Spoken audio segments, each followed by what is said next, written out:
In this episode, we're talking about part 2 of our favorite games of 2025 from July through December on Indie Game Arcade.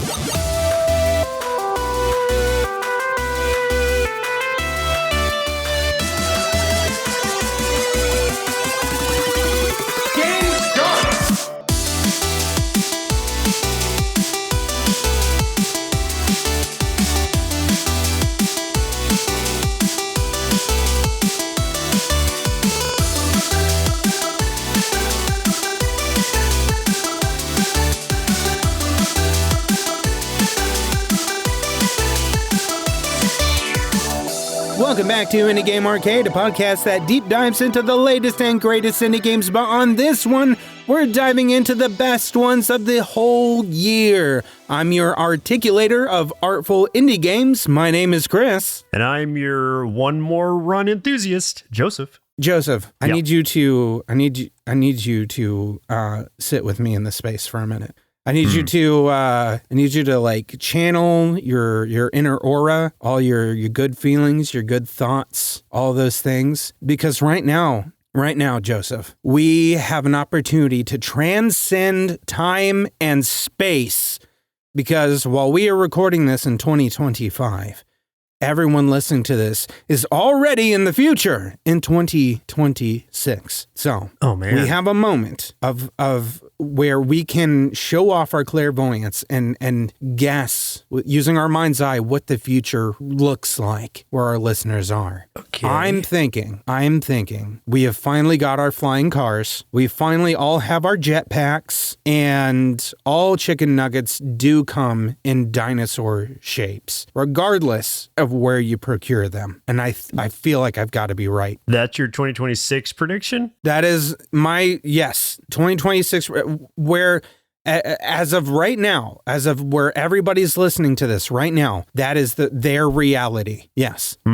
I will be the one to tell you that's probably not going to happen. But hey, here we are in 2025. Joseph, I almost died last week. Why would you do this to me? Why would you burst my bubbles so badly? How did you almost die? I had the sniffles. I coughed a lot. I had the flu. Oh, okay. It was a deadly flu. It was the deadliest of flus. The deadliest ever caught on podcast form, maybe. I feel like you're sick every other episode, so I'm just kind of used to it now. It is true. And I can still feel a little bit of phlegm in my nose. So I'm going to do my best to not let that come through. My 2026 prediction is that you will continue to be sick every other episode, at least for the next year or so.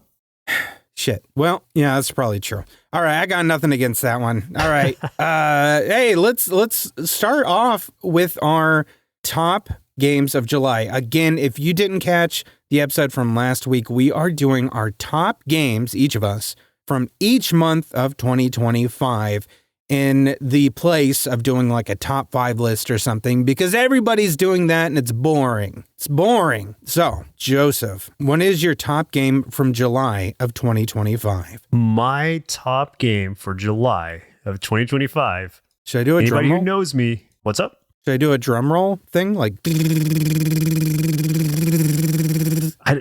no, don't do it, because I don't know when to let the drum roll end. We'll just keep going. I won't want to interrupt. I don't want to interrupt the drum roll. Okay. Okay. For July, and anybody who knows me will understand this, my indie pick is Ninja Gaiden Ragebound. Which, okay. Yeah. Yeah. So obviously that one kind of came out of nowhere for me. I mean, I had played it a little bit earlier in the year in a Steam Next Fest, but I didn't realize it was coming out so soon, like the actual 1.0. So that is what was like, I had already been looking forward to it from the early access.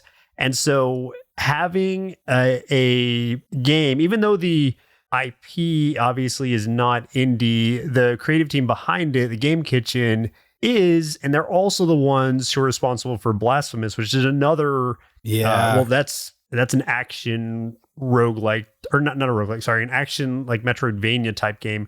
And that one I really enjoyed too. So I was looking forward to this based on the IP and the team combined, and it really, really worked for me.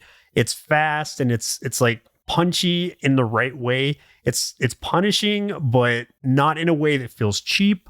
And it's got this sort of flow to it that once you get going and once you understand the language that the game is speaking, where it's, it'll have like color indication on certain enemies where you want to do this kind of power up against them, and they'll get one shot by whether you're using your the ninja side or the like shadow side of things, because it's a dual kind of role game. The like action adventure platforming of it is split between two different roles that play very differently. And there's all sorts of like achievement sort of things you can go for in each of the levels. So it gave me a reason to keep replaying it just to try to perfect a run basically in each of the levels. And they're pretty quick and succinct too. So it never felt like I was wasting time, and it always felt good. Always kept me coming back for more. And still, it's something that I'm using as my wallpaper on my computer because I love the art of it. So yeah, that's my July pick. The Game Kitchen is so cool because they do like so many different genres, which is just really interesting to me that they don't like, stay in like a specific lane. Like, they've done 2 Blasphemous games, but it's, they're not staying with that kind of thing. They got the reins to do Ninja Gaiden Ragebound, but they've also done like the Stone of Madness, which was like that stealth RPG kind of game that switches between like those different perspectives and stuff. Mm-hmm. And the very first game I played with them, so this is like how I knew them years ago before Blasphemous, which was the Last Door games, which were like horror point and click games. Like very minimalist kind of art styles and stuff, like real chunky pixel graphics, and just absolutely love those. Like I say Lovecraftian, but also like, I guess a bit more like Edgar Allan Poe-ish in that way too, just very gothic. But yeah, man, there's such a solid studio. Like I envy the studio that gets to be able to dabble in multiple genres and not have to like feel like they are stuck in one specific thing like action adventure or something. So yeah, kudos to them. They are everything they put out has been fantastic. It's also going to be exciting when like I don't know how the process works of how they come about, how these like larger franchises look for developers for these games, or if it's something that they initiated, you know what I mean? But yeah, I don't know. It's got to be exciting to be allowed to handle that property. And oh yeah, for all intents and purposes, they handled it like very, very well. It's not married to all the systems of the previous games. It's a completely different type of game than the usual Ninja Gaiden games are, but it still has that level of difficulty and it still honors the franchise, which is great. So I'm just like happy for them to be able to work on such a cool game with such a cool franchise. We've said it for years on other podcasts, but I'll say it again. You give us some money and give us the reins to Turbo Teen, and we will make something absolutely phenomenally unforgettable. I won't say phenomenally good. I will say phenomenally unforgettable. Give us Street Sharks too while you're at it. Anything that you don't want anymore, please. Actually, no. Yeah. They did start making Street Shark comics again recently, I think. So it's like, sick. I need maybe to get on back in action. Yeah. So my July pick was Forest Heroes. This was from Hoochu Game Studios. And this was the kind of like genre combo of deck building with like tower defense and like auto battling. So it was just such a fun combination of all of these things. And I think like you had said before when we originally played this and talked about it, like this was kind of the game I think that even got you interested in the idea of auto battlers at all. Yeah, 100%. And like, yeah, I'd played a few like here and there, but this was definitely, I think, the first one that I got the most enjoyment out of and the one that I kept wanting to go back to and I kept playing. And I did play a lot of this. I beat several runs of it. I had to keep playing and try all the different characters, try different strategies. And it very much felt like it felt very akin to Wild Frost. Also, I would say like one thing that I appreciate about that when I'm making that comparison is like it was mostly because of the art and some of the card design and stuff. Yeah, I think also to just to your point on that, I think Wild Frost, because of the way that you can attach like trinkets to cards, yes, absolutely, is a big thing that would have made me compare the two, because they're not the same type of game necessarily, aside from the deck building aspect. Right. Not nearly as difficult as Wild Frost, which I appreciate. It's one that you can get in and really experiment with, because there are so many like variables that you can play around with your little creatures and stuff, and different builds that you can try. And also like the idea that one of the big core things that you can use to change the play style or effects of some of your critters is putting cool little hats on them. That yes, and that it's not just a little thing that shows up like, attaching it to the card or something. Like, they wear the hats. They wear them into battle and stuff. And I love that. That is so funny. So cute. I had so much fun with this game. It has not nearly gotten the recognition it deserves. It's a very short game for sure, but like one that I still think about. And it's been months and months, and like I still like play with the idea of going back whenever I can try to carve out some free time or something, because it was such a, for as tense as some of the battles could get, it was still sort of a relaxing game, because you could really just sort of like get in the zone with the strategy, because you're just letting your guys do the work and everything, but you're still really feeling a part of stuff, because your guys are not going to last without you intervening. But yeah, you just kind of get in a really good flow state with it, and that's one of the things that I love the most about games like this. So absolutely loved it. Definitely like one of the standouts for me of this year, and one of my favorite hidden gems of the year for sure. Completely. This is one that I would definitely recommend to people who are looking for like a lighter sort of deck builder experience, because it does have that really like not cozy. It's not cozy because it is challenging to some degree, but it's cozy in the way that it looks and just how chill everything is. And like you said, your animal's wearing little hats, like adorable. Like even though like there's strategic like importance to it, it's still funny to see like ducks walking around with little cowboy hats on. So it'll never not be funny. So I think like just as a game that you can enjoy like an easy run on, like this is a great one to jump into. And also, like you were saying earlier, this is what got me into appreciating auto battlers in a way that I didn't before, because I didn't really understand what that was or what that meant necessarily.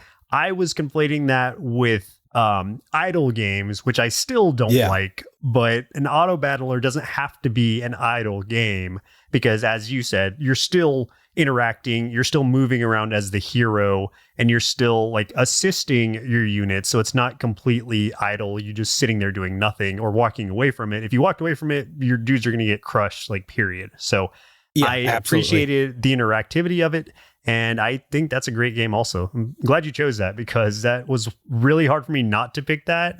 Had Ninja Gaiden not come out the same month, and this probably would have been my pick too. Awesome, man. Let's move on to August. Some would say maybe the greatest month of the year. Oh, no, I would disagree with that, because it's so hot in Texas in August. It is also our hottest month, but that means it's finally livable. So yeah. Different for it's the greatest month for me. But then again, it's just wildfire like time. So like you can go outside, but you can't breathe. So I don't know why I live here. Define living, because you barely are at this point. We had a blizzard just a couple days ago, and then I'm talking about the summer where it's nothing but wildfires. I'm living in the wrong part of the country. It was like 80 degrees in on Christmas Day here in Texas. I would love that. I would love that. What is your August pick, my friend? For August, my pick was one that came out of nowhere for me, and I still think it's probably not getting enough like attention. It looks like it's got a lot of reviews on it, so I guess, maybe it is becoming more known. But my pick for August was Dead Zone Rogue. Oh, okay, cool. This is one of those games where I didn't expect to stick with it as long as I did, or even to pick it up, really, because I didn't, it's not like a follow-up to any other franchise or anything. It's just like an FPS roguelike, which there's a ton of those, or maybe not a ton, but there's a bunch of different versions of that, and some of them hit, some of them don't. I gave this one a shot. I think I tried the demo first, or maybe I just blind bought it, but either way, when I got into it, it really gives me that one more run feel that I like, where I can go in, I can have a good time with it. If I lose, it's usually my fault, because a lot of things are telegraphed. They give you a lot of opportunities to really plot out what you're going to do, because different than a lot of FPSs, and maybe this is the first one that's done this, before you enter a level, when you enter a level, you're invisible and the enemies can't see you or detect you. So you're kind of just scanning around the whole place and trying to plot out a path. And you can really begin the level at any spot you want to inside of the little area. And then you start off and you just kind of set yourself up in sort of like a puzzle way, even though it is just actual action FPS. And I think that aspect alone has really made it exciting and makes all the runs feel super unique. And they're still adding things to it, because I just a couple weeks ago, they released a completely free content update that added a whole new section of or a whole new area to the game. So as if it wasn't enough, especially for how affordable the game is, they just keep adding to it. So I think I love seeing teams that continue to follow through with the game or continue to support it even after release. And I think, well, from what I'm looking at with all the reviews there are now, I think that is just teams showing their appreciation for the game being supported by so many people now. So that's just great to see. And I think if you haven't played Dead Zone Rogue, it's definitely one to try out if you if you enjoy an FPS or you're decent at FPSs.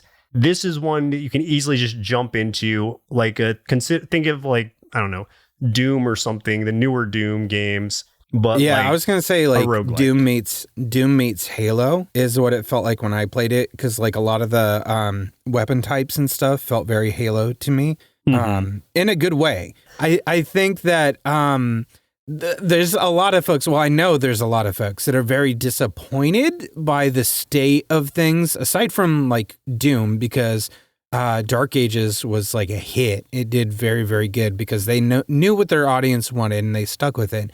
But other games in that genre are not holding up to, I think, the promise of expectation for their audiences. So that's where I think a game like this can really come in and sweep, because this is going to deliver on all of those things that everybody's really asking for. And I think it's showing, because whereas when we first looked at this, it barely had any reviews whatsoever. And now it's got thousands. So I think people are definitely catching on in the wake of being let down by things like Halo and being let down by the state of Helldivers 2 and things like that. I think that we'll see more and more people moving to Dead Zone. I've definitely seen in a lot of the gaming Reddits and stuff, subreddits that I go to, I've definitely seen people talk about this game, which I'd never ever seen.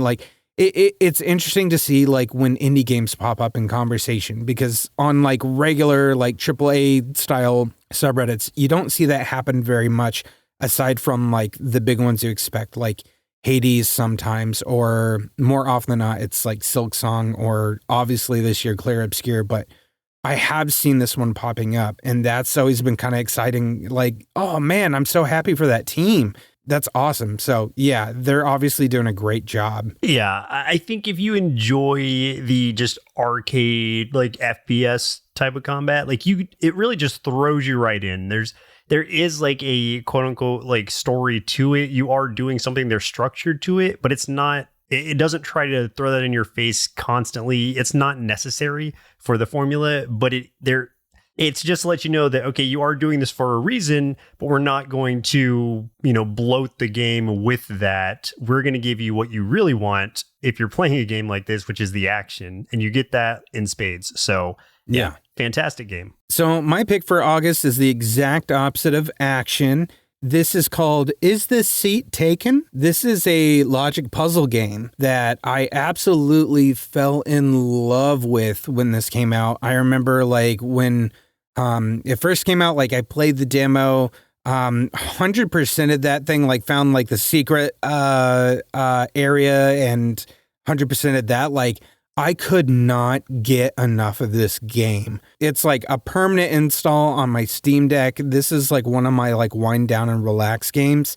And I just love everything about it, from the art style to the quirky humor to the, the puzzle logic and gameplay of itself. It's like silly. It's definitely like a cozy game.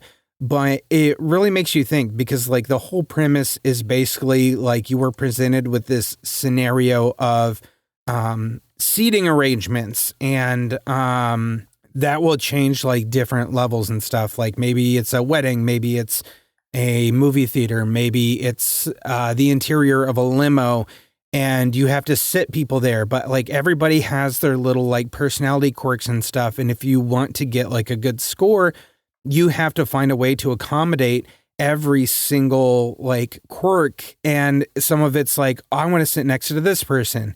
That person doesn't want to sit next to somebody that's really stinky. And this other person in there hasn't bathed, and their smell like affects like a circumference of like 4 seats around them. So it's like having to like manage so many things. And it just keeps amping up and up and up and up as you go, introducing new rules and new like barriers and stuff. And it's like, for those that aren't into puzzle games, it's going to sound like a chore. But for me, this was such a fun puzzle game, and I love those kinds of games. And this one just really kind of like hit everything perfectly, from the aesthetic to the gameplay itself. I absolutely loved it. It's got nothing but overwhelmingly positive reviews that I can see. So if it hasn't been on your playlist for the past year and you are into these kinds of games, it's definitely one that you gotta pick up and give it a try. It's also like really cheap. It's $9.99. Goes on sale pretty frequently, so no reason not to go for it. Is there any kind of replayability to it, or is it like a one and done experience? I would say probably a one and done, but there is a lot of levels to it, and there's like a lot of secret levels as well. Like if you get like a perfect score in like so many levels, like new ones will open up that are not on the linear path and stuff. Yeah, but there is like some sort of incentive to like perfect the levels. So there's like a star system, basically. So it's like as you satisfy somebody's needs, then you earn a star for that.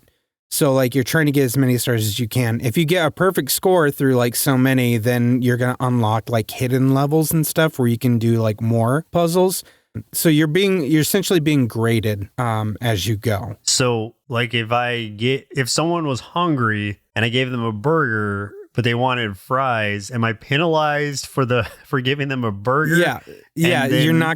You won't get the star for them. I see. Yeah. So I would have to redo the level and be like, okay, that's a fry guy. I know that for sure. Yes. And go, okay, that makes sense. Sometimes it's like you have to really figure things out. Like, I only have one fry, but I've got like this many people want fries, so I need to put them at the same table together, and thinking through those things.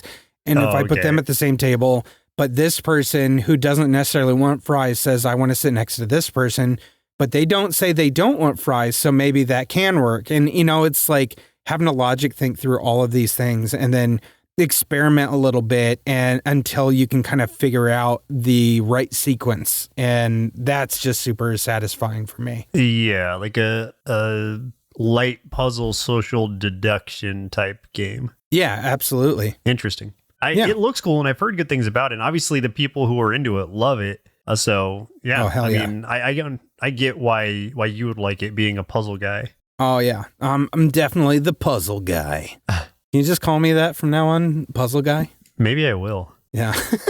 That's Just my title. from now on, at the beginning of the episode, and I'm the and puzzle I'm guy. puzzle guy. Chris. Not even Chris anymore. You're just puzzle guy. And I'm puzzle guy. Yeah. You can be PG? action guy. PG for short. Yeah. Just like Psycho Gorman. Anyway. Perfect. Hey, let's talk about September. I'm going to upset some people. And I know I'm going to upset some people. And I'm you ready can't for not. that. You can't not, because you can only choose one. There can only be one. Yeah. So this is where the way that we're doing this by month is going to be very divisive, because it's been pretty easy so far where it's like, okay, like these are obviously, this type of game is my thing, and this was the best one of those that came out this month kind of deal. Yes. And up until, and this is what I was telling you, even as we were prepping for this episode, like once we got to September and beyond, that's when it started to get really hard, because I can only choose one game. If I had like a top 10 list, a lot of the games would have been from later in the year, but I can only choose one per month, and that's sucks. Right. And this is where I'm going to upset people. So I'm ready for that. And I'm just getting ahead of it by telling you I'm ready for it. I'm ready for your hate. So here we go. Okay. My September, thank you. My September pick is going to be a little bit unhinged, but it's going to be Megabonk. And I'm aware that Hades 2 came out this month. I'm aware that Silksong came out this month. But you know what? Megabonk just clicked with me in a way that I did not expect. And between playing, I did play all of those games, and I beat both Hades 2 and Silksong. But the game that kept me coming back, and that I would play in between runs of, Hades 2 and between levels of Silksong, was Megabonk. That was the glue that held that month together for me, and just made it one where even beyond that, I continued to play it for almost the remainder of the year. And now that they have like a new character for it, they released like a Halloween one. I haven't played him yet, but they have a new character for that. So now there's more reason for me to come back to it. This is a game, if you're not aware, that's just like a wild, like physics-based horde survivor game. So think Vampire Survivors, but 3D, and you can jump around and actually do stuff. And it is just so crazy and so wild, and gets over the top ridiculous in a way that until you actually play it, you cannot appreciate the beauty of it. And yeah. I know it didn't get any like Game of the Year nominations, or I guess it was going to, but since the developer, Vedinad is what it is on the page, but that's a pseudonym for something, because this guy's made other games before. He said he didn't say which games. So it's like, all right, well, he didn't want to take like a new creator or new developer reward from anybody else. That's my understanding of why it was not part of at least one of the like picks or one of the rewards, or one of the awards. But anyway, this game is fantastic. I'm giving it my award for September because I just had so much fun with it. I'm still having so much fun with it.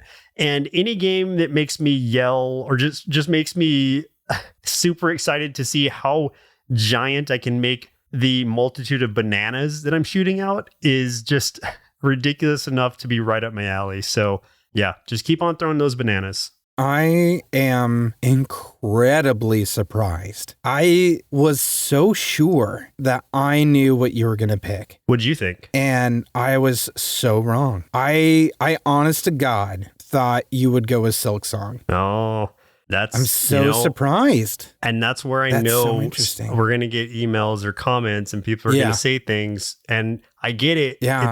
I'm going to tell them is a great game. Yeah, but it's gotten its like praise, and this is one that I think needs more people's attention. I mean, well, I say that even though like it's got like 50,000 plus reviews, so maybe it doesn't need more attention. But Megabonk is just a game that it's a chill game that I can just appreciate. And again, being a one more run type of person, this is perfect for that. And, if I can just sit there and be a cool skeleton on a skateboard with sunglasses, then so much the better. Hell yeah, dude, that's rad. I think I think I know who the dev is. Yeah. So Vedinad backwards is Danny Dev. Yeah. There is a developer named Danny Dev on itch.io, and he also goes by just Danny on Steam, who is the creator of they've made a few games, but most notably on Steam is Crab Game, which was kind of a game that was sort of based off of Squid Game, the TV show. But like this game got big. Like if you look, it's got like 83,000 positive reviews on Steam. That's crazy. So I think that's the dev. A Squid Game. Yeah, that would make sense since Danny's even spelled the same way. Yeah. Now, like as a person, obviously I have no idea who that is, but I do think they're one and the same. So when they say I've made games before, I don't want to be in the running for, brand new dev or developer, and that's why they bowed out of the award show.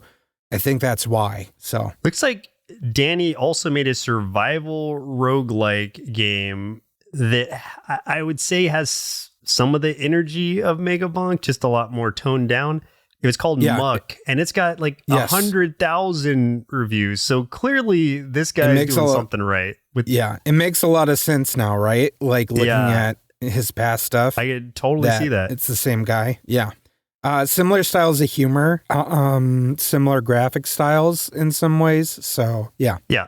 So, yeah, I still love Hades 2. I still love Silk Song. But hey, Megabonk for me. There you go. I am very surprised. And like, good on you for coming out of your shell and not letting the haters scare you away from being your true, authentic self. I'll be honest in saying this is the only game that I've been able to talk about with people out in the wild really? Who are fellow like gamers, not just indie gamers, but they just like to play, a variety of games.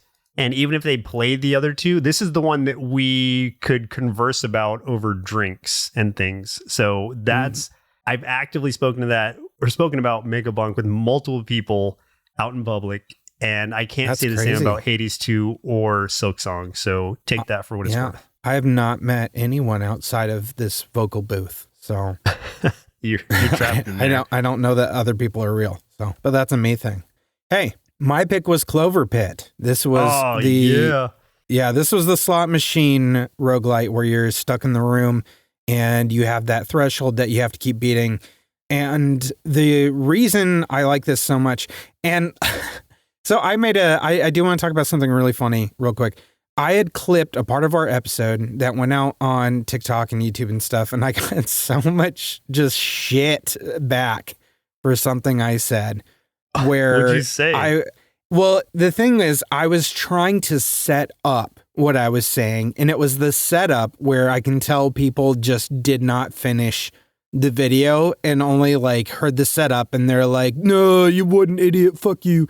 But basically what I was trying to get at was just like, any roguelite, you have your items and stuff items of some kind that you're collecting that synergize, that affect your gameplay, right? Essentially, that's what I was taking a very admittedly long-winded way of trying to set up, and then end it with saying, this game specifically, and why I appreciate it so much and really, really love this game, is because that's it. It strips everything else away.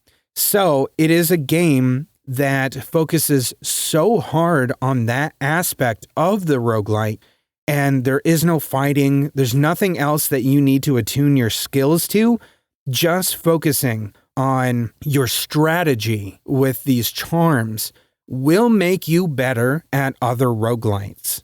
And like, it's done that for me. Like playing a bunch of this game has made me hyper focus on that kind of stuff. And it has made me look at other games in a new light. And that's what I was kind of trying to get at before, is like, yeah, this is a game that, one, is super fun and very addicting, but it also will make you better at other games. And I absolutely love that about this. It's interesting that you're not bringing Balatro into the conversation, because that's essentially doing the same thing, but instead of jokers, it's charms, right? Because that's all Balatro is doing as well. It strips away, it's a roguelike, but the only thing you need to worry about is the cards. Like, here's the thing. Like, in my opinion, that's even simpler, because it's like, it's just cards and jokers. Well, I would say, I would counter you on that, because I would say with Balatro, you are having to think about like the synergy of like the jokers and stuff. And then also you've got those spectral packs, and also you have the planet cards, and also you have like all of these other different things. And on top of that, you're also having to strategize with, okay, well, what kind of hand do I need to look for and stuff, you know, as I'm like playing the game, whether it's like, am I going for flushes? Am I going for pairs? So to me, Balatro actually has more to it. But like with this one, I think literally the only thing you can do is really pull that lever, because like there is no other way to manipulate anything. Like you can't touch anything else on that screen, right? It's nothing about RNG on that side. So like there's no hunting for like a better card or something, because there isn't any. No, don't get me wrong. I love Balatro because I have bought it in multiple ways now, because I play it on every device I've got. And I still play Balatro. I actually was even playing it like literally yesterday on my phone. So, but yeah, this has definitely joined that echelon for me of this one is going to be one that I'm playing. Yeah. Oh yeah, like it's got me. There's another one out there that's all just about Lucky Cats that I definitely want to play at some point, and I think came out either this year or last year. I just haven't gotten my mittens on it yet, but one of these days I will. Yeah, I'm completely behind this pick. It sounded like I was arguing against you, but I really like this game too, and obviously I have a love for this game. I have played a ton of this game, and it's one I can also jump back into as well. So yeah, hell yeah, approved. Power up. Hey, if you're enjoying this episode so far, do us a favor and throw us a like, a follow, share the episode or the podcast with folks who love indie games so we can get more of these game recommendations out there and support indie game devs. We also have our YouTube channel at youtube.com/nerdsloth, where you can catch us playing more indie games, or check out our top 5 and top 10 series for even more indie game recommendations, because we believe there's an indie game out there for everyone. Get ready! Let's talk about October, our favorite month, to be honest. I don't know if it's favorite month for games, but it's our favorite month in general because it's spooky time. Did you pick a spooky game? No, I didn't. Jacques! Because maybe I would have if this game hadn't come out that month, but I could not see myself picking anything else aside from Absalom, which came out in October. Yeah. And that is the beat 'em up, like side-scrolling roguelike, and it just does things that make it where it's almost like not recreating, but just like improving this wheel that's been rolling in the same kind of way for so long with other beat 'em ups, where you go from left to right, you beat people up literally, and then you move on, and there's not really a lot more to them than that. This was created by the team that did Marvel Cosmic Invasion, and what was the one they did before that? They did Metal Slug Tactics as well, and I thought there was Shredder's Revenge. That's what I was trying to think of, and Streets of Rage 4, which is like, okay, all those things together. Streets of Rage 4 and Shredder's Revenge is really where I started to see like beat 'em ups kind of come back for me. So it makes sense that either Dotemu, I'm still not sure how to say it. It makes Nobody knows. Yeah, that they were behind those, because that's what really started to push it out of the I guess shell that they had been in before, of like, there's just not a lot of replayability to it. Is it fun with friends? Yeah. Is it fun to just like go through these levels and beat up the same enemies for a while. Yeah. But that's where it starts to get dull after, run after run after run of the same thing. And beat 'em ups just didn't have a lot of like, I guess like ongoing replayability to them until these games started coming into the picture. Streets of Rage 4, I think, has some sort of like roguelike version or roguelike gameplay to it. Not in the main game aspect. I think there is like a side mode you can do that. And then I know Shredder's Revenge has something similar, but where they really brought that all together is the game that I chose for October, Absalom. And that is a purely like roguelike / beat 'em up experience. And it spoiled me in such a way that I can no longer go back to just a regular beat 'em up because even though they also made Marvel Cosmic Invasion, that one just felt a lot more hollow to me because there's only so much you can do in that game. Yeah. I have expectations now for a roguelike to have like, or not for a roguelike, for a beat 'em up to have like build customization to it that makes it more replayable, that gives me a reason, incentivizes me like to come back and continue playing more. And Cosmic Invasion did not give me that unless I just want to unlock all the, different color costumes, which, I don't really care to that much. Not if I'm playing the same kind of game over and over again. But Absalom, I just could still go in now and play this, try out a build I haven't tried before, have a wildly different experience. And there's so many different paths you can choose as you go through the levels, even though the end result is going to lead to the same place. You're still the path to get there is different, and it's so unique every time. And that's one that has just fantastic, like weighty melee combat to it. And the three characters are very charming. The story's great. The voice acting is great. The music's great. Just everything about this game has it's got that like strong, like obviously beat 'em up DNA to it because it's a team that worked on those other games, but it has perfected it in my mind with adding these other elements to it. And yeah, it spoiled me in a way that it's going to be almost impossible to go back to just a pure beat 'em up now. Yeah, I 100% agree with that.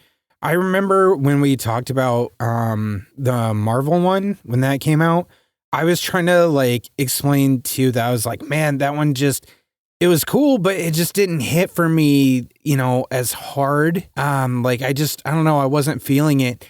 And like, I think part of it could be because of Absalom also, because it was just like that one, just everything about that one felt like it really connected on every level. I mean, you said most of it yourself, like perfectly.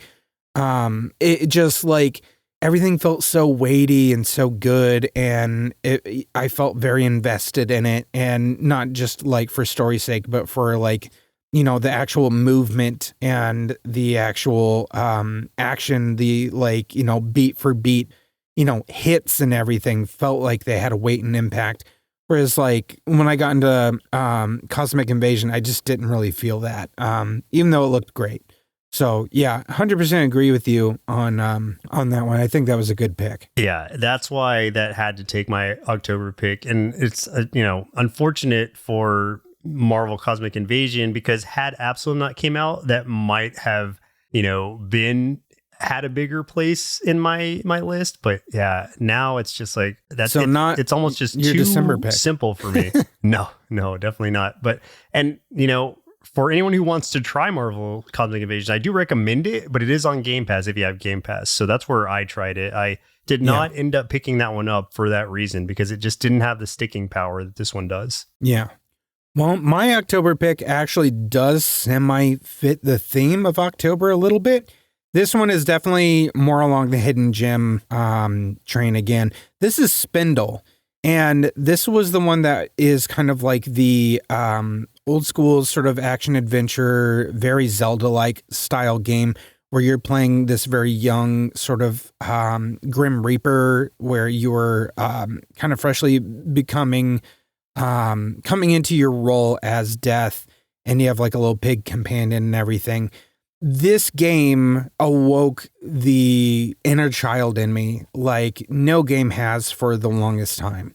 I felt instantly transported back to sitting on the floor of the basement with my gigantic CRT TV that like the knob was missing, so you had to turn it with a pair of pliers, and playing Link to the Past on my Super Nintendo on that thing. Like, it felt so much like that. Like, this feels like such a great homage to the old school Zelda games, but it's more than that. Like, it is its own story, it's its own characters, it has its own feelings and stuff.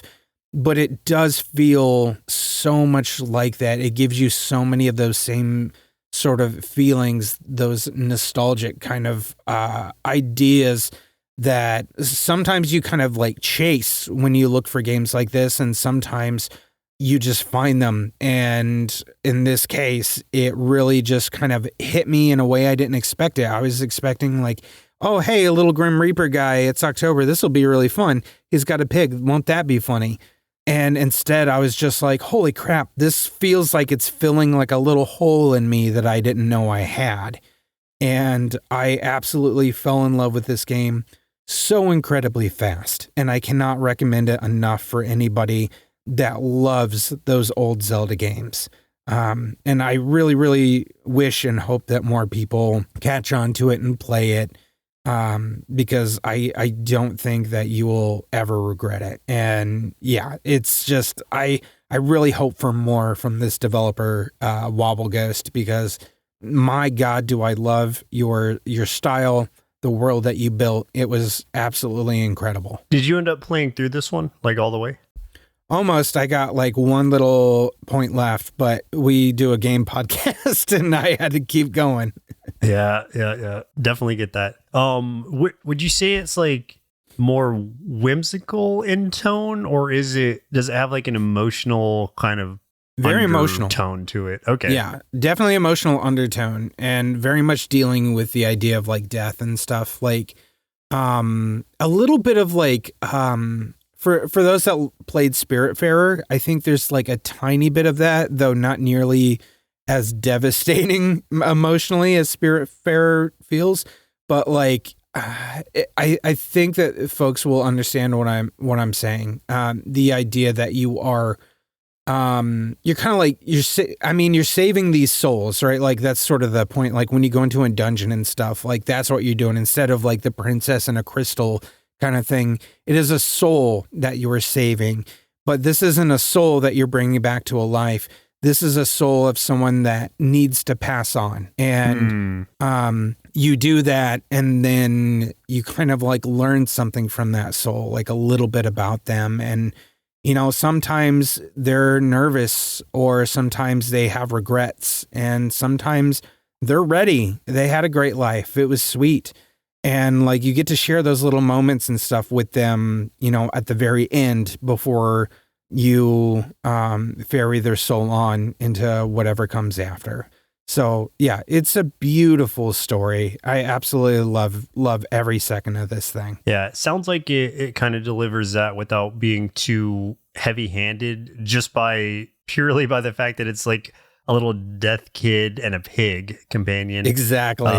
But I love that they are still delivering that kind of deeper message. Yeah, it really feels like it is such a feel-good game. Like, it really is. It just feels fantastic, and does not shy on like the Zelda-ness of anything. There's so many winks and nods that like it feels like a friend in a way, you know. And because you see so many things, you hear certain like sound effects and stuff like that, and it's just kind of like, oh man, I remember that. Like, obviously it's not the same noise, but it's so close. Like, I remember that. It is like something ripped straight out of your past, and it feels good every time. Nice. Yeah. It looks like it definitely has that at least nostalgic inspiration from like Link to the Past and games like that. Hell yeah. Let's move on to November. So, are you feeling Turkish? I don't know. What? Insert joke about November here, listeners. Turkish because of Turkey? Turkey? Yeah. Yeah, sure. I don't know if Turkish is that's a people. Yeah, that is a people. I do want to give a quick shout out to our listeners in Turkey. You guys are pretty cool. I'm sure we have many. I love you, all of you, platonically. Even though he just compared you to turkeys. Hey, Joseph, you are being so weird right now. You are drawing this out so long. I think we just need to hear your November pick. Yeah. My November pick, completely unrelated to Turkey in any way. You're still drawing this out. Oh my gosh. Is Four Strike. Four Strike. Oh, okay, cool. Yeah, Four Strike was such a cool surprise to me, only because like even before I picked it up and started playing it, I didn't know how I would feel about it because I was just like, I don't know, it looks kind of basic and it like visually it is a little bit, but like it's got its own kind of a like graphical appeal to it, the pixelation of it, and once you really get into it, like it starts to feel really good too. This is it's like if a 2D fighter were also like a puzzle game. Because you're setting yourself up in a way where, and it's a roguelike also, of course, because everything I choose is in some way. Of course. But yeah, this is one of those games that you just have to like slow down and you cannot just throw yourself in without like preparation. Ideally, like you want to like get through these battles in as few retries as possible, but the way that they let you set that up is you're going into each battle with sort of a foresight or a four strike to it, where you kind of play the battle in your head as many times as you need to until you feel like, okay, I've got it down, I'm not going to get hit, and here's how I can achieve this with the tools that I have at my disposal in a roguelike way. The things that I picked up along my run, or the abilities that I picked up along my run to like make it easier for me to fight certain types of foes. If these foes have weapons, what do I have to counter that? If this foe I know is going to come charging in, do I have a dodge available? Am I going to need that dodge later for something? This lets you see all the pieces that you have at your disposal and work with them in a way that is incredibly satisfying. It reminded me initially, at least, of like Shogun Showdown, which is also another like kind of deck building puzzle type combat game that I really enjoyed, and I think you really enjoyed too back when we were playing that. This one though is like a sort of live, or like a it's not a turn-based thing in that way. This one you are moving, so you do have to prepare for a little bit of I guess like change in the enemy movement. Generally, they're predictable in a way where it's like, okay, I know if I move towards this guy, he's going to come after me, or I know this guy's always going to go first, so let me deal with him first in whatever way I need to. And that's just like the little puzzle you need to work out, because you can only take 3 hits before you just go down and you have to restart your run or reset your run entirely. So the trick is trying to obviously achieve these battles with getting hit as little as possible and getting through the entire run without being defeated. So all of that working together just felt really satisfying. I got very into this game in a way that I did not think that I would, especially so late in the year, while I still had Silk Song and Hades 2 and like Megabong to play. I didn't think this would get as much attention as it did for me, but it 100% did, and therefore it was easily my November pick, and one that I think is still like a little bit, under, I guess, unknown. Like it's sort of like it's getting a little bit of attention. It still has less, like 600 or 700 reviews or something, but like more people need to play this game and give it a chance. And I think if you do, you'll really come to like it if you appreciate the action type of puzzle games like I do. I'm not a puzzle game guy in the sense that like I like the point and click stuff, but this one is specifically like right up my alley because it's a good blend of things that I enjoy. Yeah, it was kind of made for you because it's like a blend of puzzle and action at the same time. So it's like if ever you were going to get into something with like a puzzle aspect to it, of course it would be this, you know? Yeah. It's a fighting game that you literally cannot button mash or else you will lose very quickly. So it feels like martial arts feels like a very proper theme for this. And 100%. Just the story is very compelling too, which I still haven't gotten all the way through. I've beaten a few runs of it, but it's one of those where you're incentivized to keep going and continue doing runs in a way that doesn't feel cheap. It feels earned because I still want to go back and finish it because I'm curious to see like what ends up happening once I get that like kind of perfect run that I need in order to unlock the true ending sort of deal. So yeah, also great game. There's nothing more satisfying than like somebody throwing something at you and you countering it with quickly throwing something else and knocking it out of the air. That feels so good. Or even better is if you have the counter move where it's like if they throw something at you, you catch it and then you use it on them. Throw it back. Yeah. Either throw it back or hit them with it, whatever it is. So there's it's so satisfying. Like it's just a really great, like under appreciated game right now. It is very positively reviewed, so there is that. But yeah, give it a shot if you haven't tried it or you haven't heard of it. I definitely recommend it. Awesome, man. Well, for my November pick, I chose Cross Blitz. Oh my god, yes. I honestly think this is my. Like I told you before, like I was struggling with what was my favorite deck builder of the year. This is it. Cross Blitz was definitely my favorite deck builder. I am obsessed with this game. It's like, it's never ending. There's so much stuff to do.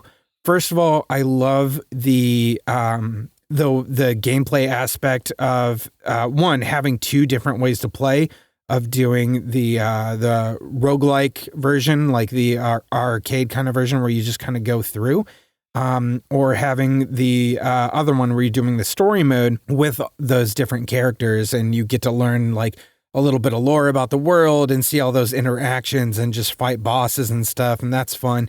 But getting into the actual card battles and stuff like on the grid system, I love that so much. I've said before, it felt like the kind of gameplay I loved about Inscription, but taking it to like a bigger level with like that back row being like viable things that can still attack. I absolutely think that was a genius move to do. And there are so many different heroes that come with their own cards. The art is fantastic. The music is great. I've just as many different builds and combos and runs that I've tried, of which I've tried a lot. I still have not played every character. And therefore, there are so many things that I haven't done yet. And so many combos that I am like, oh, I bet like mixing this person's cards with this one would be really interesting. I want to try that. But it's like every time I play, I see new and new opportunities for that kind of like theory crafting. And I feel like it's never going to stop. So once again, I have another permanent install on my Steam Deck. The one caveat being this is not the easiest game to play on a Steam Deck because of the incompatibility with like controller, though you can use the trackpad, easily enough. But I've still been playing it regardless on the Steam Deck for the most part. I can do it on the PC a little bit too, and that's fine. But these kinds of games, Steam Deck is where I like to do it, on the couch, in bed, on the toilet, which is where I'm recording this right now. So yeah, that explains the great acoustics. Yeah, and all the weird noises you might hear and the flush you'll hear in a minute. But yeah, I seriously love this game. I think they did a phenomenal job. So Taco Boy, well done, sir. This game is one that I will 100% back you up on. As if I get to pick two games for November, this would have been my other one. Not even that it's like in second place to it. It's just like on such an even plane that I was like, you know what? I bet Chris will pick this. I don't need to. I want to give Four Strikes some love because this is such a great deck builder. I introduced my friend to it this weekend, actually. So I've been playing it a lot more recently as well.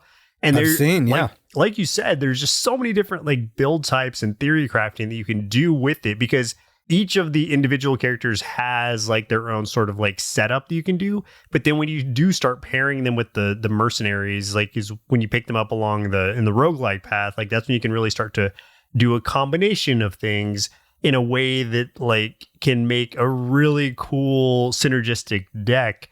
And some of those ideas behind the things are just so wild, where I can go from playing like a samurai frog to a shark whose whole like a shark captain of a ship whose whole thing is like, I need to consume my crewmates to become stronger, and his whole deck is about consumption. And I just the wild kind of things you can do in this game, and it works. And it still feels fair. I never feel like there are times where it does feel like I can steamroll some dudes, but then I'll get to the last boss of the thing and then get crushed by some weird thing. It's like, where did he summon a 10 attack, 10 health dinosaur from?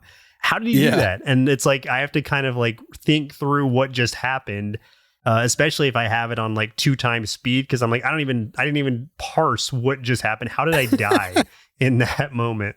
But I do wish that it were controller compatible, but this is one, because I am usually playing with my computer, like streaming on my TV out in the living room. So I like to use a controller, but this is one where I'll pull out the wireless mouse just so I can play it, because I have to play more of this game. It's just so satisfying. And I also found out that there's like randomized runs that you can do on like a specific island, like the Hollows, where it is kind of leaderboard-esque things where you get sort of like a random deck or something. You have to complete some kind of challenges. So even if you're done with like the islands and whatnot and the layouts of those, where it's already a randomized thing where you're picking a path in the roguelike section, there's also that you can strive towards. So like you said, there's just an endless amount of content here, and it's been so fun to play. Yeah, and that's not to mention like how much there is in the meta for each individual character. Like, it is insane. There's so many things to unlock. So the game's huge. You wouldn't think so, but it's huge, and I love every aspect about it. So definitely an amazing game. Right. You brought this to my attention in the first place after you played it and spoke very highly of it on the episode we talked about it. And that's one where, I definitely want to thank you for bringing it to my attention, because it could have just been any other card game to me, because there's so many that come out, but this is very unique and absolutely worth the praise. You're welcome. Thanks. All right, we've finally made it to the final month of 2025. So these are our last picks, so they better be good. Joseph, what did you pick for December of 2025 as your top December game? Oof, my top December game, without a doubt, because that's also where you would think that games would stop, like good games or whatever, would stop coming out in December, because it's like you're already past the point of really being considered for any game of the year stuff. But not this show, because in this show you are still considered, since we're doing it month by month. Yeah, I chose Dun Jungle because it came out December 10th, and late in the year, and obviously not something I was considering. I didn't even know about it. But after seeing it, after playing it, and I continue to play it, it is just a really, really satisfying action roguelike that I don't know if the developer Bruno Bombardi has done anything else. On his page, it doesn't say he's done anything else on Steam. But even if this is his first game, like, it is a fantastic job, because the vibe's just fun. You're playing as a monkey in this forest that has been corrupted, basically. This jungle that's been corrupted by some kind of evil force, and your job is to try to obviously clear that corruption. That's the starting point of you kind of doing all these runs, going through and trying to beat this final boss to, cleanse the jungle. But it's the ridiculousness and the fun of it. The action just feels really satisfying. There is there's like a really satisfying like mechanic to it that I look for in games usually, and like I'll know if it feels good or not. And this one just feels really, really good. It's like the dodges are right on point. I feel like if I'm getting hit, then I've messed up somewhere. Doesn't feel like the game is being cheap at all. You're collecting all these different kind of weapons you can get throughout the run, all these different kind of classes you can play. You start as like your default class, just, basic, like all, well-rounded stats or whatever. But you're then unlocking different costumes where you're basically just this monkey dressed up as like, a cat or a T-Rex or whatever. And that's how they like diversify the classes. But then it's like, okay, well, this T-Rex or this like wizard frog, all of his other stats are down, but he's really good at casting magic. Or in the dinosaur's case, he can't dodge, but he can. He's really good at like taking these hits. He has like almost a block system. Not a parry, I guess, in a way, because it does return damage. And then there's just a variety of different ways to play that you're unlocking as you go through it. I've beaten it on all but the very hard setting. And I got so close this morning, it was like upsetting to me. The last boss had no health left. I couldn't see any red on his bar. And then he did a cheap shot on me at the last minute and killed me. And I still had stuff like go like kind of revolving around me, some kind of like damaging orbs that I thought might take him out. And it would be like a situation where I get to win anyway. But it's like the moment I died, like he wasn't taking any more damage. He was just cheering on my corpse. And it's like, oh my, come on. I was so close. But yeah, like that's just, it was just a very exciting game for me. And one that I'm going to finally beat that very hard boss and get that last costume and whatnot. But it's been a really great experience, and I've been able to go through most of it in about 10 hours, it looks like. So it may not be like the longest game, but there's still like a ton of content there that you can continue to go back and replay through. Plus monkey sounds. You can make monkey sounds. And there's a button for just monkey sounds. Why wouldn't you want that? That's the draw for me, is monkey sounds. No. It's the monkey sounds. No, it looks really me. Cool. It's not one I've gotten to play yet, but it looks really awesome. It's one that I do want to try out because I think it looks really, really fun. And I gotta make those monkey sounds for sure. So yeah, just play it for that. This is one, if you do like action roguelikes like this, it's absolutely one that you should give a chance to, even if you've never heard of it. It just really stands out for me. With the quick combat, like the momentum just feels good, and it's got like a really cool tone to it as well. Some of the bosses are like ridiculous looking. Like at some point you do fight like an actual T-Rex, and it's just like a giant head like poking through every once in a while.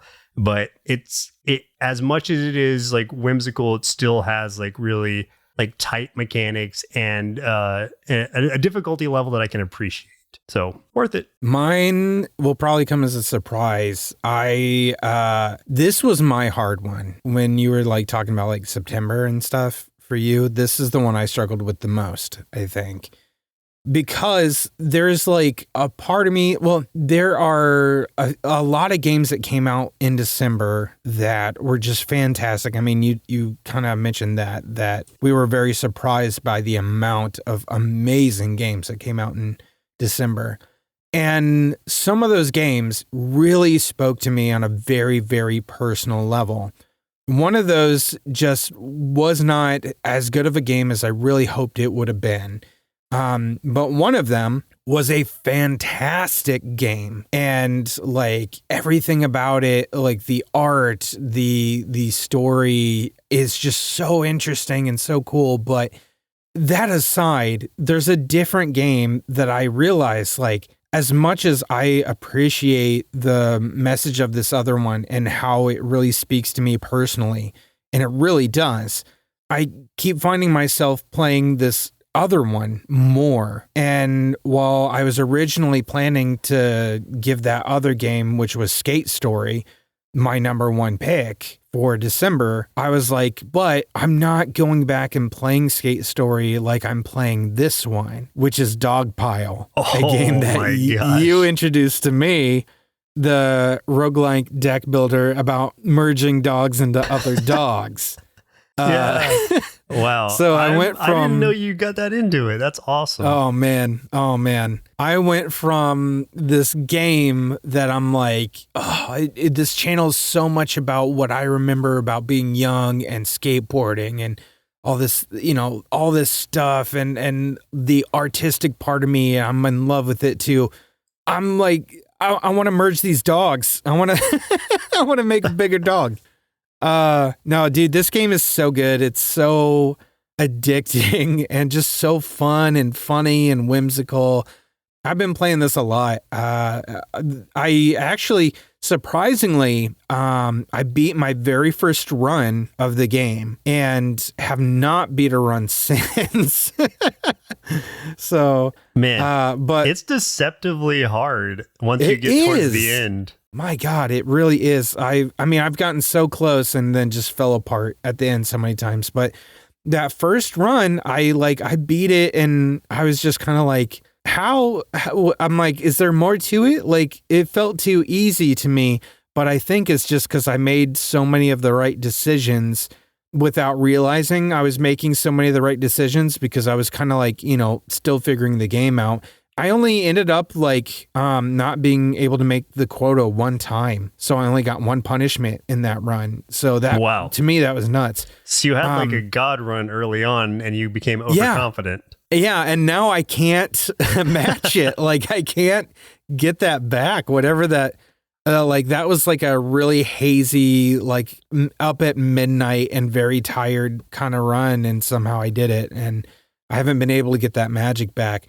But this is the game right now where my wife is rewatching Stranger Things and stuff, and I just kind of tune in and out, and I'm playing this while she's watching it on my Steam Deck and stuff, and it's just so much fun, man. I love merging these little doggos and all the different things you can do to manipulate them and try to merge them better or manage the dog pile better because that pile gets up there and man, do you freak out once they get above that line and that timer starts to tick down because you only have a few seconds to do something. Yeah, you can save yourself, but it becomes, do I have enough leashes to pull up the big dogs or something? Yeah, it gets crazy. That's the thing is the pressure has gotten to me so many times where I'm like, I clearly could have done something, but I freaked out too much and I panicked and just couldn't think straight. And then I ran out of time.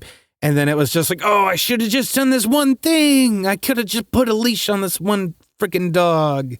Or I could have just thrown this one dog on this angle and then I would have been fine because they would have merged and then this would have merged and it would have cascaded all the way down and, Yeah. Anyways. The real heartbreaking part is when you drop a chihuahua on top of one of the big dogs and it rolls the wrong way over it. You're supposed to roll left, not right. Yes. Oh, man. That happened to me so many times last night because I was playing this all night. Yeah, I know exactly what you mean. And I hate that boomerang shaped giant dog. Oh my God. He makes me so mad because he's so rarely upside down where he'd be convenient. He's just a big hunk of wasted space. And it's I don't want to bring a bunch of him into my deck to make it easy to merge. And that's where it starts to become a problem. He sucks. Getting through him, then the queen, and then the king dog. 100% sucks. Anyway, it's such a good game. I'm so glad you started playing it because that's one I thought you would like. And for anyone who has no idea what this game is, it's basically dog Tetris, but where the dogs are just actual dog shape. And so they would roll over and kind of fit into gaps in the way that you would think they would. Yeah, it's very, very charming and way more fun than it should have been. So I'm obsessed with it right now. That's the one that I can't put down at the moment. So I need to put it down so I can keep playing more cross blitz. But yeah, it is what it is. It does incentivize continuing to win as well. It almost has a Bellatro deck sort of thing where it's okay, I beat this run. Now I've unlocked this different colored deck that has only dogs that have bad traits. All the dogs in it have a bad trait. It's okay, how can I get around this now? Can I win under these circumstances? And so it gives you reason to keep playing and continue challenging yourself with it, even if you feel like it was too easy on your first run. It's not going to be that easy all the time. Plus, all the dogs are cute. So yeah, it's like except for the boomerang dog, cozy look to it, but pretty good challenge. Yes. All right. It has come down to that time where we have picked our 12 games of the year, one for each month. But now, out of those 12, you and I need to pick our number one game of the year. So give us a rundown of what your top 12 was, and then tell us, out of those 12, what was your game of the year? My games from start to finish. So for January, Fly Night. For February, Project Tachyon. For March, Rogue Genesia. For April, Starvaders. For May, Monster Train 2. For June, Peak. For July, Ninja Gaiden Ragebound. For August, Dead Zone Rogue. For September, Megabonk. For October, Absalom. For November, Four Strike. And for December, Dun Jungle. So that is my list of games. Now, should I do the drum roll again? No, please don't. When I was trying to lock down my indie game for this year, I realized something pretty quickly, that it wasn't necessarily like the biggest game I played or like the most famous game I played or even the most mechanically dense one, or honestly, even the one that I spent the most hours on, really. Yeah. It's a game that was easy to pick up, but incredibly hard to truly master. I love the art. I love the weird bits of lore and the way the world just kind of like lets you exist in it. And I already trusted the studio behind it going in. And the fact that they've continued to support it with free updates and stuff only made it like stick around even longer in my head. But more than anything, it is tied to like a really specific moment in my life. And so, which I'll talk about in a minute, but my indie game for the year is going to be Peak from June. Yes. Oh man. As soon as you started talking about that part, I'm like, okay, I know what it is. I got it. Yep, I got it. Yep.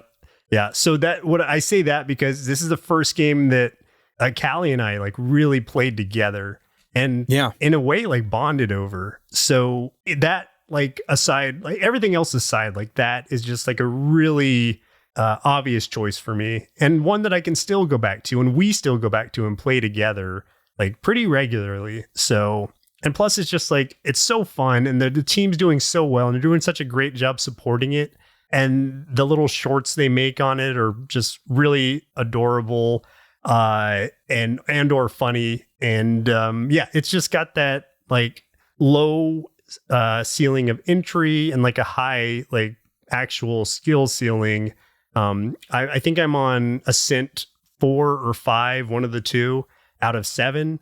I don't know that I'll ever be good enough to get to 7 or have the patience to, but even like now I can go in and do a run, and whether I win or lose, I've still had a good time. And it's like the way that the game works, it's never the same mountain. Every day is different, and that's what makes it even more exciting, is like I'm playing a different version of the game every single day, which is not something I can say about most other games. So yeah, it's just a really exciting one, and one that I think has earned all the praise that it's gotten. I really hope that it continues getting the support that it's getting. But even if they just left it as is, it's still one to pick up and play and just enjoy with friends. Yeah, I 100% support that. I think that is such a good pick. And especially for you, like, I know like how much time you had spent in that, and especially with Callie, and you guys just had so much fun with that. And I loved hearing like all of the goofy stuff that would happen. Like the next day you would message me and tell me about like all the different things that would happen, and the weird deaths and funny stuff. And yeah, it was fun to see that even from the other side. And I had fun playing it with you too. So yeah, that's a fantastic pick, man. It's such a good game. Yeah. And that's still one that we have like we've developed inside jokes over, and since we've recorded like clips from it, we have those that we can just go back to, or we'll just like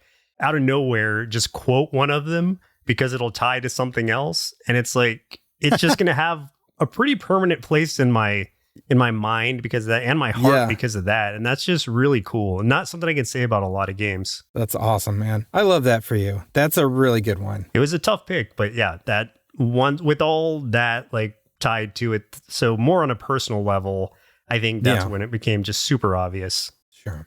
All right. So my 12 were January, The Root Trees Are Dead. February, Urban Myth Disillusion Center. March, Rogue Genesia. April, Blue Prince. May, Monster Train 2. June, Soulstone Survivors. July, Forest Heroes. August, Is This Seat Taken? September, Clover Pit. October, Spindle. November, Cross Splits. December, Dogpile. I have in my head what I feel like it's going to be, but I'm curious. You think so? You might surprise me. Well, maybe not. Now that you say it like that, maybe I don't. No, I maybe you might guess it. I don't know. I struggled with this a lot. I had a really hard time trying to pick a favorite, and it changed multiple times. So like even from like last week, when like I had wavered and I thought I had it, and then I changed it, and then I changed it again. And then I'm like, you know what? I need to go with my gut. And that was what my original pick was. And I had to really sit and think about it for a while and just like think about, well, what are the reasons I keep gravitating back towards this one? And then the more I thought about it, the more I felt like, yeah, man, like as much as I do like all the other games on my list, this one is my number one. And that is Blue Prince, which is the ultimate puzzle adventure game. And the reason that I had to pick this one is because it really encapsulates all of the things that I love, one, about indie games, and two, about so many different genres of indie games that I love. One, as far as like the things that it encapsulates about indie games, is you've got a developer that poured so much of this guy's heart and soul and boundless creativity into this thing. And I talked about like in the last episode when I brought this up for my April pick, that this is puzzles upon puzzles upon puzzles, and every single thing. Like there is not a single detail in this game that is benign. If you see something on a wall, it's probably part of a puzzle. If you see something written down, like just a random stray piece of paper somewhere in any room of any of the tons of rooms that you can draft in this game, it's probably part of something. And that something it's a part of is part of something bigger. And that is part of something even bigger. And that to me blows my mind in a way that I am in awe that a single person was able to construct all of this and actually like take it from idea to manifesting it into something else that the rest of us can experience and like walk through and look at and try to piece together. So just on that note, as an indie game itself, I absolutely love it. And as far as like the game genres, it is, you know, puzzle. It's beautiful to look at and you're walking through it. It's got like, I'm fond of like walking sim kind of adventure games. It has that aspect to it. It has an aspect of deck building. It has an aspect of, it's a roguelite. It's mystery. There's so much lore and stuff built into this thing, and none of it is in your face on the surface level. Like everything, you have to learn it, and you learn it at your own pace. And as much as I know that turns some people off, that it's like, you can't A to B anything, it is a game that if you want to like complete this thing, it's an investment. It is a huge time investment, and it's not going to be easy because like, it's not only not handholdy, there's no hand You can't even see a hand because the hand is hidden in a puzzle somewhere. So it is unlike any gaming experience I think I've ever really had. And I don't think there is a game that's ever been like this. I think the closest that we've ever come to anything similar is probably The Return of the Obra Dinn. But this is that times like 1,000 and also folded in on itself like a tesseract. So I absolutely am just in awe of the game even existing as, art, as something that we are allowed to partake in. And I look forward to spending more and more time with it. Again, like I haven't finished it all the way, and I don't know that anyone truly has. And I look forward to spending as much time as it takes over however long it takes, whether I, sit down and I'm like really going for it for some time, or if I dip back in year after year and try a little farther, it's definitely going to be one that I'm going to keep returning to for that purpose. So I had to choose it as my number one. Man, okay, that was not going to be my guess, but that does make sense. And honestly, like I've heard a lot of people talk about this game, but I think yours is one of the more impassioned I guess discussions I've heard on it, or just conversations I've had about it, to the point where other people have kind of turned me off of it because it sounds too much like homework to me. You may actually get me to play that game because of how much you like it. And I conceptually, I'm intrigued by it. And going into it, I'm like, well, I know I need to write things down because I'm not going to be able to remember all this. And that kind of turned me off of it initially, but maybe I'll get so into it that I'll want to do that in order to reach the perceived end, So yeah, I think there is an aspect of it that is drawing me towards that in a way that no one else has. So if nothing else, you can say you got me to play it, which I don't think I was going to until this moment. I realized it as you were talking about it. I was like, maybe I should try this out. And so well done. Yeah. Let me get down from my soapbox. No, but I meant every word of it. I think this is pure art. And I think that there's something that happened a few weeks ago that really pissed me off, where somebody kind of attacked this game very disingenuously. It was in the wake of that controversy of Clair Obscur being stripped of its winning for the Indie Game Awards. There was some publication that was oh, the Indie Game Awards took the Game of the Year award away from Clair Obscur for using AI and gave it to this other game that's full of AI slop. And that definitely hurt the game. It definitely, first of all, there's no AI. No AI was ever used in this game, ever, for anything. No placeholders, no nothing. There is no AI generated artwork. There's literally zero. And in fact, the publication that said that has since retracted that statement and said that, it was a misunderstanding because what they took as AI generation was procedural generation, which is in every goddamn game. So it's them not understanding anything about the game, the gaming industry whatsoever, about how games work. They did that, ran with it with their full freaking chest.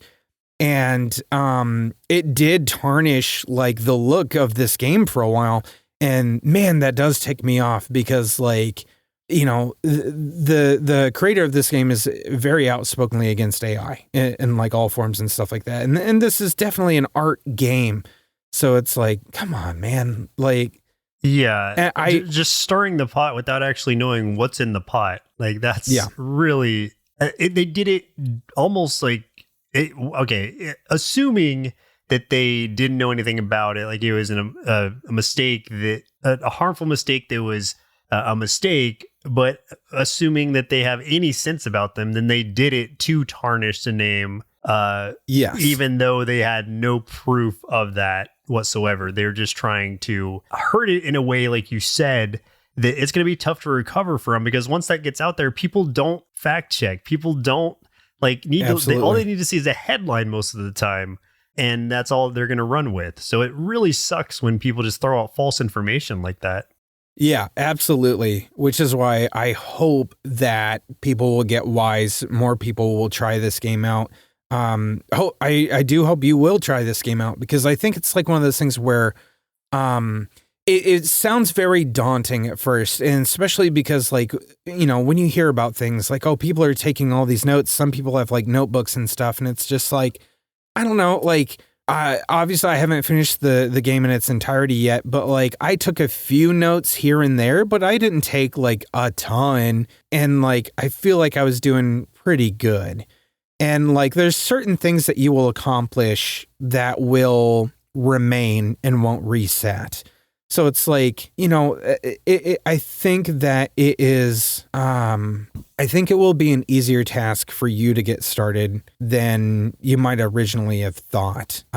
So I would be really interested to see you give this a shot for sure. Yeah, that's kind of what I'm feeling, that it's I was just going more off of hearsay than I was off of my own experience with it. And I expressed that in the last episode that we had talked about it some, that it was just what I had heard about it, but that is not fair to the game for me to not try it because of something else, because of something someone else said about it.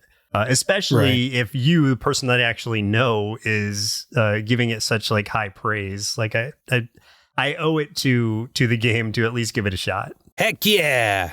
Hey man, we did it. We got through it. This was probably our longest episode yet, but we had a lot to say, a lot of good things to talk about, and a lot of great games to celebrate. It has been a hell of a year for indie games.